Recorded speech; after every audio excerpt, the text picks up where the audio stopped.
sahabat sehat RSA, kembali lagi di TikTok Tips dan Informasi Kesehatan. Sebelumnya di episode-episode kita sudah membahas tentang tips dan trik kesehatan bersama para ahli di bidangnya. Kali ini kita kedatangan narasumber cantik kita. Halo. Hai Mbak Lina, apa kabar? Alhamdulillah sehat Mbak Siva. Mbak Siva? Sehat selalu, alhamdulillah. Iya. Mbak Lina ini di RSA sebagai penanggung jawab home care ya Mbak ya? Yes, betul Mbak Siva. Betul. Jadi kali ini di kesempatan yang bahagia ini kita akan membahas tentang home care dengan tema dapatkan kenyamanan layanan kesehatan di rumah Anda. Ya, betul Mbak Siva. Sebelumnya teman-teman udah pada tahu belum sih home care itu apa? Home itu kan rumah ya, terus care peduli, bukan rumah peduli ya Mbak ya? Peduli lindungi dong nanti ya. Vaksin Iya, dong. Vaksin dong ya. Iya. Oke, maknanya memang kalau dipenggal seperti itu Mbak Siva. Cuma artinya secara luas secara ini bukan yang peduli di rumah atau di rumah peduli gitu sih, bukan. Ya memang maknanya seperti itu. Cuma secara arti luas sendiri, kalau untuk home care itu sendiri, langsung aja nggak apa-apa Mbak Siva ya? Saya Langsung jawab aja. Ya? Oke. Guys, jadi untuk secara maknanya, jadi kita melayani pelayanan yang biasa dilakukan di rumah sakit, tetapi pelayanannya dilakukan di rumah. Gitu.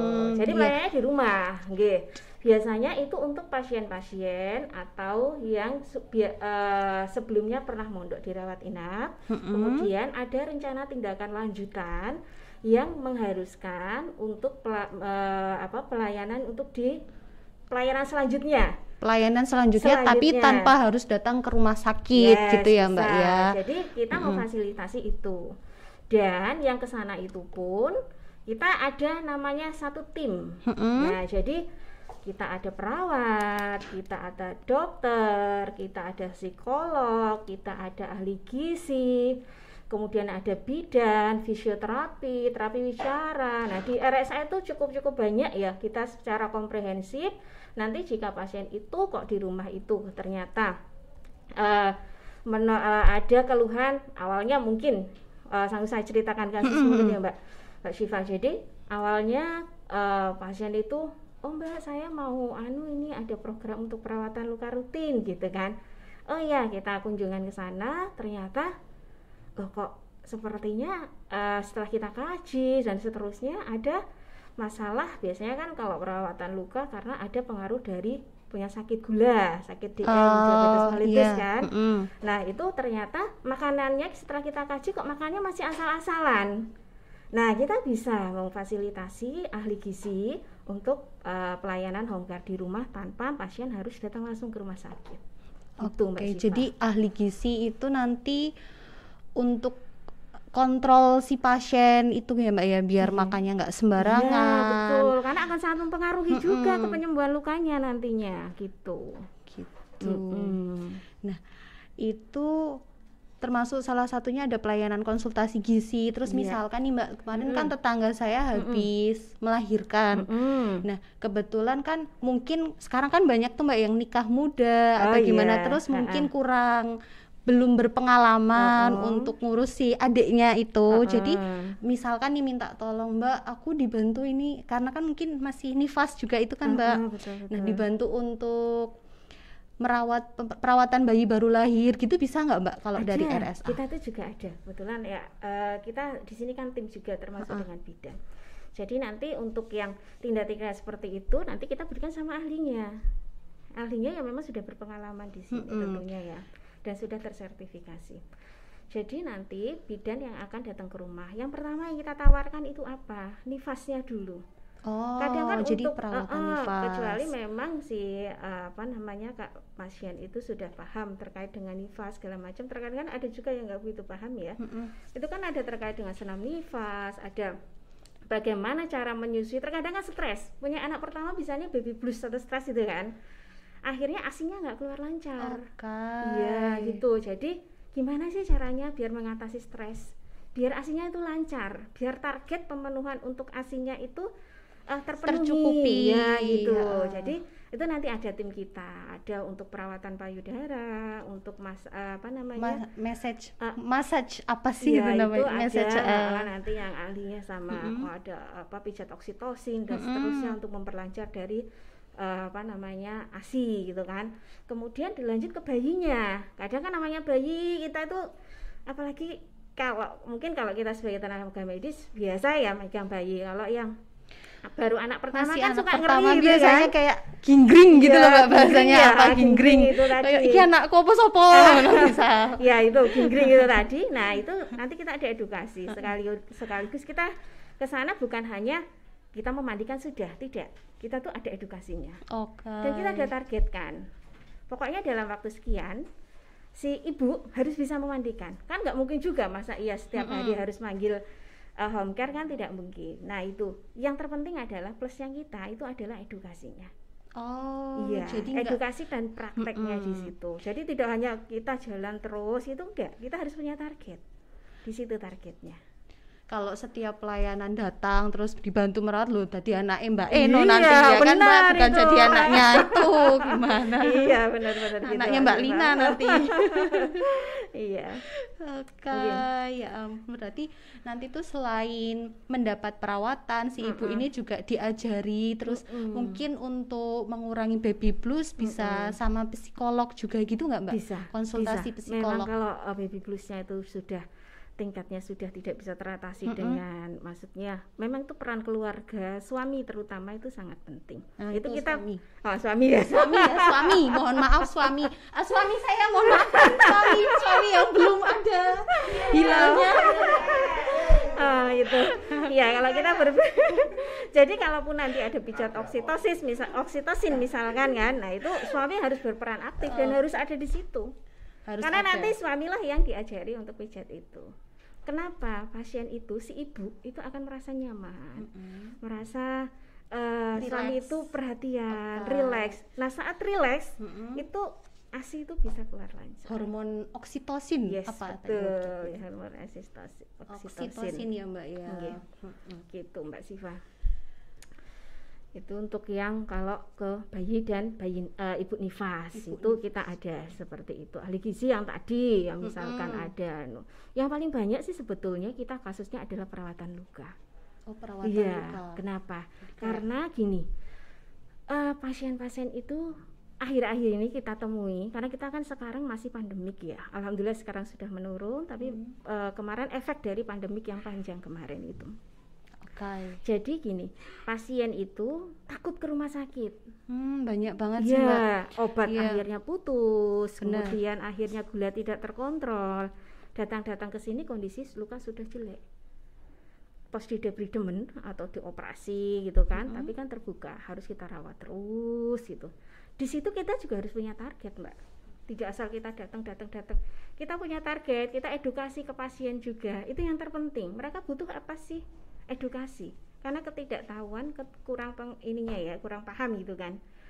Oh ternyata stres itu bisa mempengaruhi ya penyembuhan luka, gitu Mbak Syifa. Jadi kayak memperlambat luka itu untuk sembuh penyembuhannya. Iya. Orang sakit kan stres, wajar sih, cuma jangan berkepanjangan. Kalau berkepanjangan, nanti akhirnya mempengaruhi dari penyembuhan lukanya. Stres termasuk penyakit hati ya Mbak. Kalau sakit hati gimana Mbak?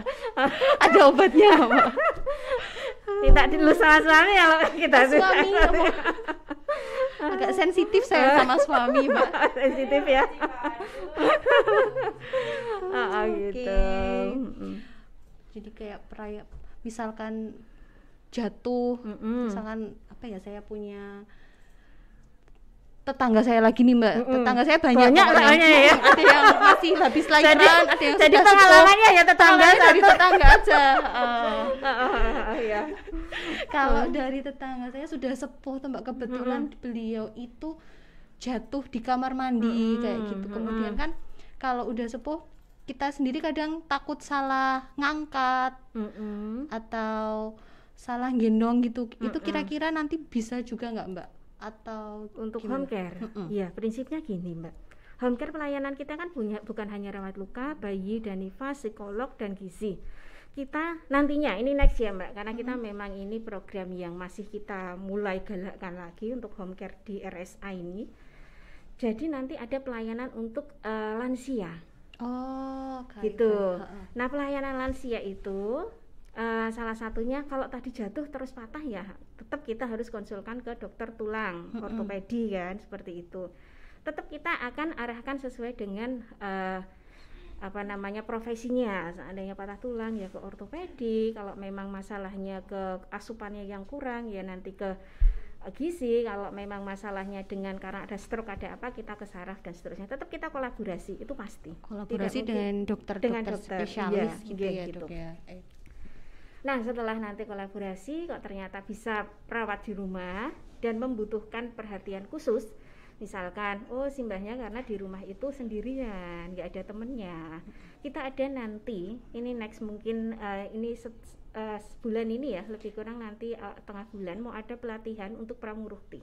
Oh, ya, jadi kita nanti akan ada pelayanan untuk pramurukti, untuk yang lansia.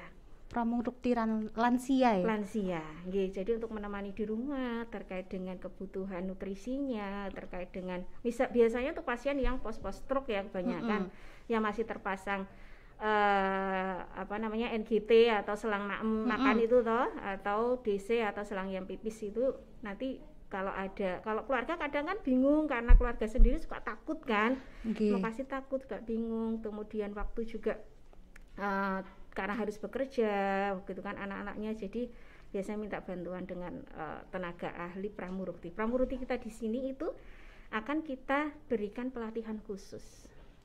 Pelatihannya apa tuh Mbak? Pelatihan khususnya salah satunya tentang nutrisi gizi, pemenuhan, bagaimana cara memberikan makanan lewat NGT, sonde ya, seperti terkenal itu sonde kan. Nah itu kemudian bagaimana cara memandikan, memiringkan pasien. Soalnya pasien kalau bed rest atau tidur terus menerus tanpa ada miring kanan kiri nanti akan jadi luka tekan, luka di punggung gitu ya Mbak. Mungkin karena lembab. Iya, yang pertama lembab, yang kedua memang tertekan terus. Makanya nanti pramurukti itu kita ajari miring kanan kiri bagaimana cara memandikan, cara mengganti popok dan kegiatan-kegiatan yang dilakukan di rumah sakit. Gitu Mbak. Lengkap banget ya Mbak ya layanan home care ini. Iya, betul Mbak. Gitu. Kalau mau pakai layanan home care itu alur pelayanannya itu gimana Mbak? Ya. Jadi kita ada nomor khusus Mbak. Nomor khusus untuk pelayanan home care gitu. Nah, nanti misal ini ada beberapa misalkan pasien dari rumah sakit yang sudah dirawat inap. Alurnya itu biasanya mereka akan minta informasi dulu ke perawat di ruangan tersebut, atau bisa WA ke nomor yang kita berikan. Nanti kan kita ada leaflet kan, gitu kan. Nanti bisa kita berikan ke pasien, bisa menghubungi kami langsung, atau perawat di sana bisa menghubungi kami. Nah, di situ di hari itu biasanya kami langsung follow up ke Bangsal. Kita lihat dulu kondisi pasien seperti apa. Jadi nanti kita bisa lihat kondisinya pasien. Betul. Nah, plusnya itu di situ. Kalau pasien posisi masih di sini, gitu, kita bisa langsung mengidentifikasi. Oh ya, butuhnya buat ini. Kita langsung bisa anamnesis, langsung bisa edukasi. Kemudian rencana tindakan kita selanjutnya apa, berapa hari sekali, biaya berapa, langsung kita bisa edukasikan saat itu. Langsung tahu. Bisa langsung tahu. Kalau pasien posisi di rawat inap. Pasien di rawat inap. Tapi kalau misalkan pasien itu tidak sebelumnya itu nggak dirawat di RSA itu, misalnya dari luar gitu ya. Misalnya dari luar. Boleh. Dari luar juga nggak masalah, tidak masalah. Jadi kita ada nomor itu tadi, nanti kita akan share juga nomor telepon khusus untuk home care. Nah, itu nanti tinggal menghubungi kami aja. Bisa via nomor telepon boleh, SMS boleh, atau WA boleh. Kita nanti akan kita tanggapi, kemudian biasanya kita anamnesis via telepon dulu. Misalkan pasien kok kalau mau ke ruang home care, alhamdulillah kita bisa langsung tatap muka gitu kan. Tapi misalkan saya repot, saya nggak bisa, yaudah WA aja. Biasanya akan kami follow up ulang dengan ditelepon. Kalau telepon kan jelas Iya, kan, betul. biasanya Jadi, gitu. Kalau via WA kadang kan beda persepsi gitu kan. Biasanya misalkan WA dulu, nanti saya izin untuk telepon ke keluarga, kita tanya-tanya dulu. Di situ kita bisa ambil kesimpulan. Kira-kira untuk tindakan awalnya itu apa kita sudah tahu. Oke, jadi Gitu. konsultasi online dulu ya Mbak ya. Gitu. Nanti di situ kita sudah bisa memberikan kira-kira tarifnya berapa. Kita sudah bisa. Gitu. Jadi iya tidaknya pasien nanti sudah tahu dari awal. Jadi nggak perlu takut tiba-tiba nanti tarifnya mahal karena enggak, nanti di karena awal sudah diinfokan. Iya, betul, Ibu gitu, ini Mbak nanti Siva. kira-kira tarifnya sekian sekian. gitu. Iya, seperti itu Mbak Siva. Jadi nanti habis dari perawatan di rumah sakit, terus tiba-tiba terus sudah pulang, nanti ada perawatan home care, belum tahu harganya. Tapi kan kalau di sini langsung ya Mbak ya. Iya. Nanti Ibu kira-kira sekian gitu. Nah, Jadi sudah ada. Oh ya Mbak, sudah kayaknya kemahalan Mbak, kayaknya ini enggak masalah. nanti Tidak bisa masalah. ada mungkin pelayanan yang Jadi nanti kurangi gitu ya Mbak ya. Iya, jadi nanti misalkan, tapi kebanyakan kita kasus ya, semua yang kita edukasi, alhamdulillah semuanya pasti mau. Tarif kita nggak mahal kok Mbak. Kita mengikuti tarif rumah sakit. Oh iya. Hanya pasti. ditambah dengan transportasi aja. Cuma itu. Transportasi kan wajar karena kita harus ke sana gitu kan. Tapi selebihnya itu tarif rumah sakit. Gitu. Berarti misalkan sesuai kalau tarif di luar kota gitu apakah sudah melayani Mbak? Tarif luar kota prinsipnya kita itu adalah nanti bedanya hanya di transport aja Mbak. Kalau untuk tarif perawatannya itu sama, bedanya hanya di transport. Pasti lebih mahal karena memang jangkauannya lebih jauh luas gitu jauh. kan. Nah, gitu. Bedanya hanya di situ aja. Berarti misalkan nih aku dari Kulon Progo gitu Mbak. Ini Kulon kan di Progo. Sleman ya. Ah. RSA itu kan Sleman. Terus mau ke keluar kabupaten gitu bisa ya Mbak ya? Bisa. Coba nanti ya memang kita lihat berapa kilometernya rumahnya. Ada jarak maksimalnya nggak Mbak? Jarak maksimal home care itu? Jarak maksimal kita 20 kilo ya, 20 kilo. Misalkan nanti lebih dari itu tetap kita ada tarif tersendiri tambah. Tarif transport ya, bukan tarif home care-nya sendiri. Kalau waktu pelayanannya sendiri? Nah, jadi kita kan jam kerja kita saat ini mengikuti yang rawat jalan. Itu hari Senin sampai dengan hari Jumat gitu. Nah, kemudian di hari Senin sampai dengan hari Kamis itu jam 7:30 pagi sampai dengan jam 3:30. Atau jam 4 lah mentok itu nggak masalah. Senin sampai Kamis ya Mbak ya? Betul. Nah, nanti kalau hari Jumatnya sama jam paginya 7:30 sampai dengan jam 4 sore. Kalau Sabtu Minggu melayani nggak Mbak? Sabtu Minggu sebetulnya kan kita libur memang.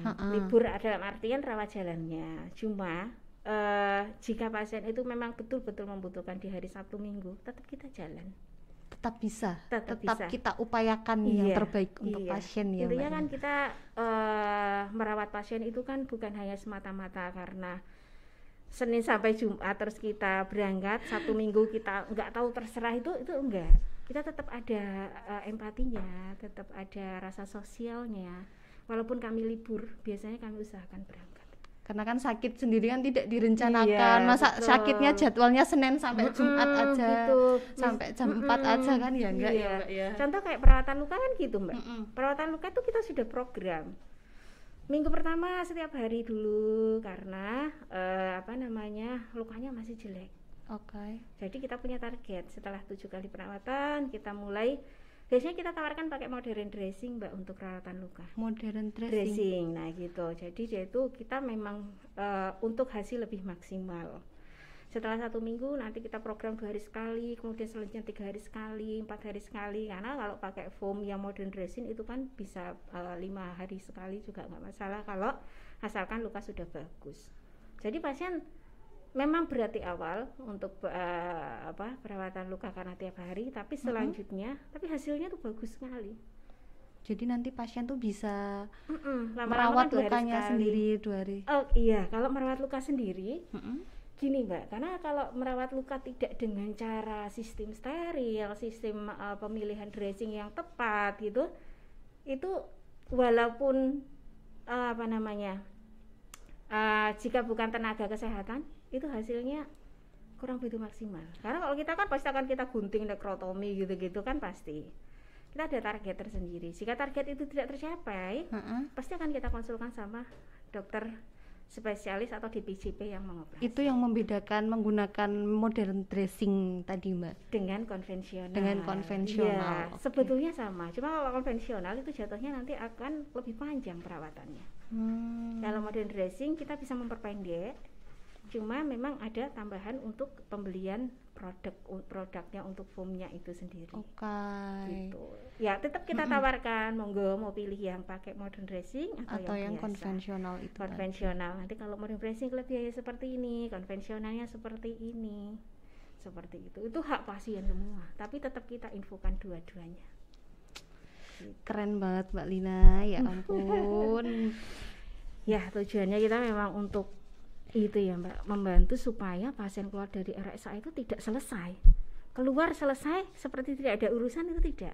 Kita tetap bisa mengontrol, kita tetap bisa tahu kondisi di rumah itu seperti apa. Sehingga nanti diharapkan tujuannya itu memang biar kualitas hidupnya itu lebih baik. Yang tadinya nggak bisa jalan karena post operasi luka dan nyeri dan segala macam, kualitas hidupnya lebih baik. Nanti bisa nyerinya hilang, lukanya sembuh. Kan senang, keluarga senang, pasien juga pasti lebih senang lagi. Betul gitu. banget. Nah, kalau satu orang pasien sendiri itu bisa dilayani berapa kali sih Mbak biasanya Mbak? Satu pasien? Ya kalau kayak pasang NGT, pasang DC otomatis 1 kali pelayanan ya. 1 kali pelayanan. Iya, kalau pasang NGT kan 1 kali pelayanan sudah selesai. Nanti 1 minggu kemudian kita follow up ulang, apakah nutrisinya sudah adekuat atau tidak. Kalau tidak adekuat, misalkan pakai NGT yang silikon, berarti bisa 1 bulan. Kalau non silikon itu hanya 1 minggu. Nanti kita follow up. Tetap kita follow up, gimana Ibu? Nanti kita biasanya ke sana juga lihat adekuat tidak makannya. Kalau sudah adekuat kan otomatis harus kita sapih juga.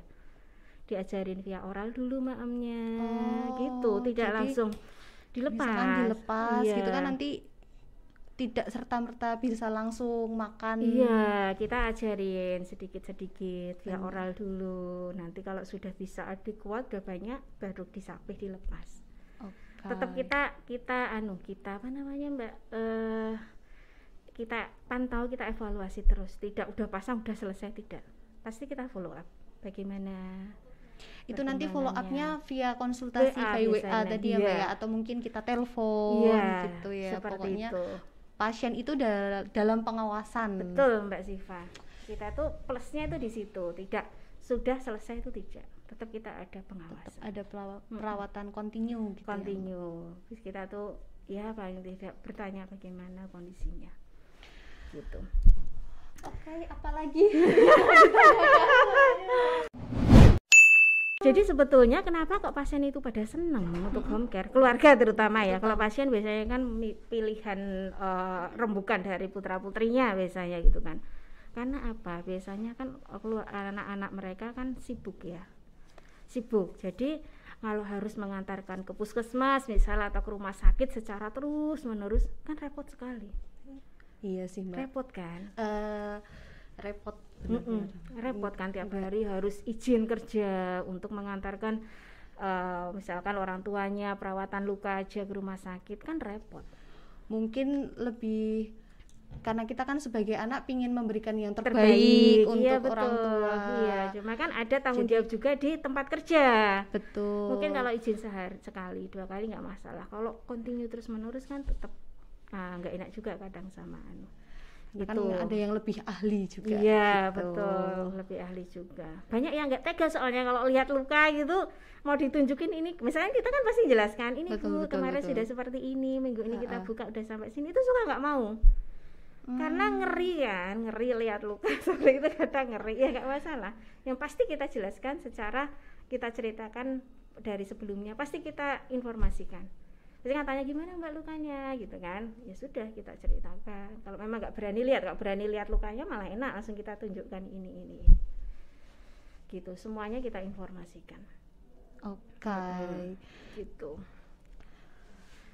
Terus ya alhamdulillah sih Mbak, untuk home care RSA ini banyak yang percaya, Kemudian untuk misalkan kita kan sistemnya paket tuh Mbak.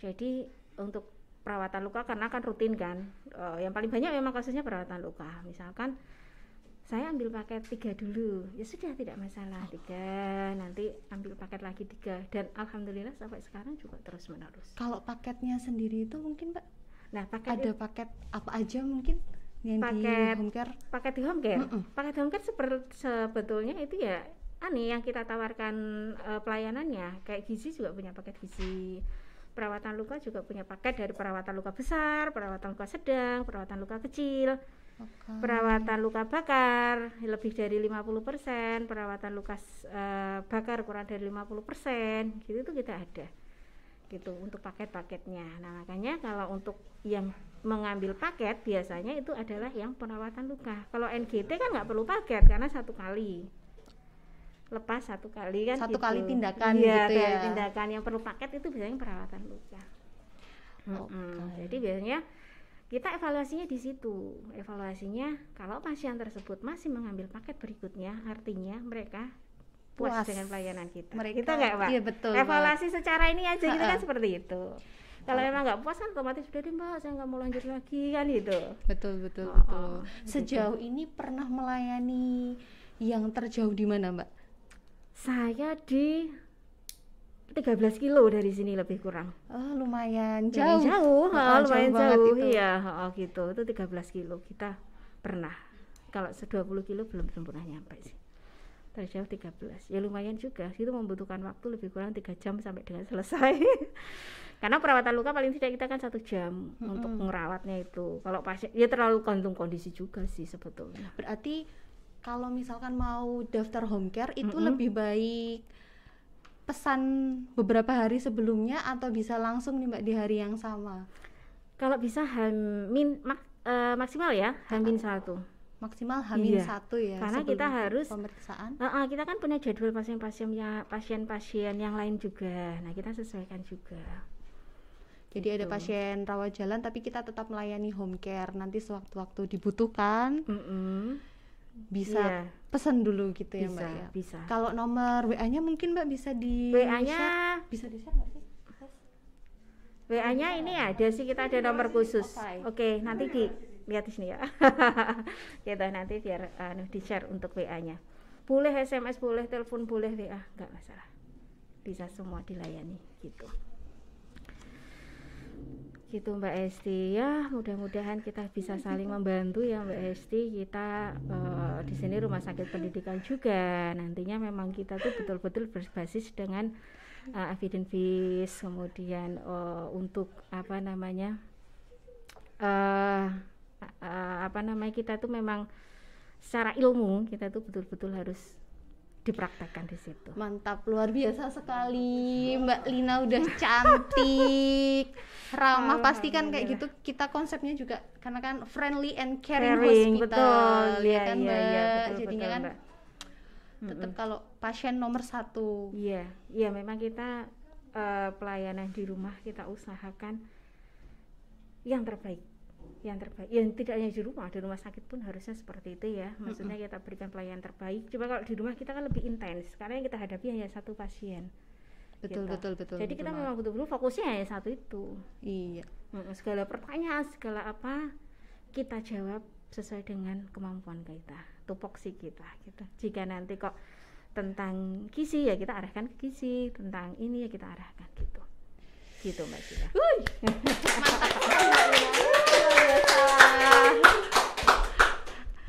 Ya, mudah-mudahan nanti ya Mbak semakin berkembang untuk home care kita bisa melayani yang lebih maksimal lagi sehingga target capai kita. Satu lagi nih Mbak mau tanyakan, kalau sekarang ini banyak banget kan Mbak pelayanan PCR dan antigen yang minta ke rumah ya? Betul. Itu udah bisa belum Mbak? Sudah bisa. Kita ada 2 pilihan untuk PCR. Ini ya untuk swab ya. Swab itu kita kan ada antigen, ada yang PCR. Kita ada 2. Mau sama perawat atau mau sama dokter. Oh. Itu tarifnya nanti tarifnya akan beda pasti. Iya, betul. Nanti misalkan di situ mau sekalian konsultasi, saya kita dokter umum ya yang untuk PCR ya, itu sekalian mau konsultasi terkait dengan, kalau saya mau dokter aja deh, nanti sekalian mau tanya ini, nggak masalah, nggak apa-apa. Tentunya dengan APD dan standar jelas, yang ya kita sudah sesuaikan dengan level APD-nya ya, gitu. Keluarga dan setiap kali kita edukasi dan inform konsen ke keluarga, ke pasien, untuk pasien home care pasti akan kita tegaskan saat kami ada di sana, semua pasien dan keluarga wajib menggunakan masker. Jika tidak saya datang gitu belum pakai masker, saya nggak mau masuk, pasti harus suruh pakai masker dulu. Paling tidak kita sama-sama, karena saya kan sering ketemu orang banyak. Iya betul. Takutnya bukan mereka pembawa, tapi saya pembawa. Takutnya tetap semua protek dari semuanya, baik dari luar maupun yang di dalam, tetap semuanya. Walaupun maksudnya mereka juga hanya di rumah tetap menggunakan masker. Ada kemungkinan kan, ada kemungkinan pas datang untuk besuk ke rumah. Betul. Kan kita nggak bisa menghindari, namanya mau dibesuk masa nggak boleh kan, ya enggak. Betul banget. Gitu, jadi Mbak. sudah bisa melayani PCR dan swab bisa. antigen di rumah juga ya, cek Mbak, lab ke rumah misalkan. lab. Ya misalnya pasien kontrol rutin setiap sebulan sekali saya dicek ini, tapi ibu kok susah ya untuk mobilisasinya, bisa nggak datang ke rumah buat ambil darah, nanti dicek ini boleh, bisa. Ambil sampel gitu ambil ya, ambil sampel bisa. di rumah nanti untuk cek lab selanjutnya. Iya, misalnya konsultasinya mereka juga, kita ada layanan untuk ini ya, telemedicine ya. Nah biasanya kita tetap arahkan ke situ kalau memang daripada pasien, biasanya kalau ke rumah sakit harus sewa ambulan, keluarga juga harus nganterin ke sini, meninggalkan tempat kerjanya, biasanya pakai telemedicine juga sangat menolong gitu. Betul banget Mbak Lina. Tidak repot gitu. Ya, gitu Mbak Syifa ya, mudah-mudahan ya nanti semakin baik. Gitu. Apalagi untuk sih ini kebetulan nanti juga saya ada ini untuk jadwal buat home care juga hari ini. Nanti jadwal home care biasanya kita pakai mobil RS Mbak Syifa. Pakai mobil ambulans atau mobil home care? Ada sendiri. Khusus ada. Khusus buat home care. Jadi untuk pelayanan home care itu tidak menggunakan ambulans ya Mbak ya? Tidak, ambulans kan khusus buat pasien. Beda, itu kita punya mobil sendiri. Jadi enggak nakutin tetangganya, pemirsa, misalkan enggak. Nanti Kita pakai ambulans kan iki opo iki ya. Enggak. Pakai ini aja. Kita tetap pakai mobil biasa gitu ya, tetap gitu. Mobilnya rumah sakit. Itu Mbak Syifa, mohon doanya mudah-mudahan kita bisa memberikan pelayanan yang terbaik. Siap. Paripurna. Sudah pasti yang terbaik. Paripurna gitu ya.